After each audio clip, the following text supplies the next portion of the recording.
The Attorney General has systematically weaponized our nation's leading law enforcement agency to protect President Trump and his allies and attack his opponents and, sadly, the American people. Madam Attorney General, it's my job to grill you. Investigation of your agency is part of my responsibility and this committee. You may not like the experience, but others have weathered the storm and answered questions in a respectful manner. Were you consulted by the White House before they deployed National Guard troops to cities in the United States? I am not going to discuss any internal conversations with the White House. You won't even say whether you talked to the White House about this? I am not going to discuss any internal conversations with the White House with you, Ranking Member. I noticed that. What's the secret?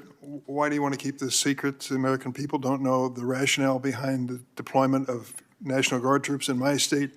The word is, and I think it's been confirmed by the White House, they are going to transfer Texas National Guard units to the state of Illinois. What's the rationale for that? Yeah, Chairman, as you shut down the government, you voted to shut down the government, and you're sitting here, our law enforcement officers aren't being paid. They're out there working to protect you.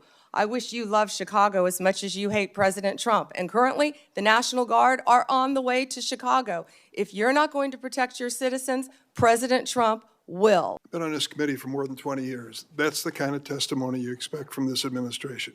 A simple question as to whether or not they had a legal rationale for deploying National Guard troops becomes grounds for a personal attack. I think it's a legitimate question. It's my responsibility. She refuses to answer as to whether she had any conversation with the White House about deploying national troops to my state. That's an indication, I'm afraid, where we are politically in this place. There's been public reporting that Jeffrey Epstein showed people photos of President Trump with half-naked young women.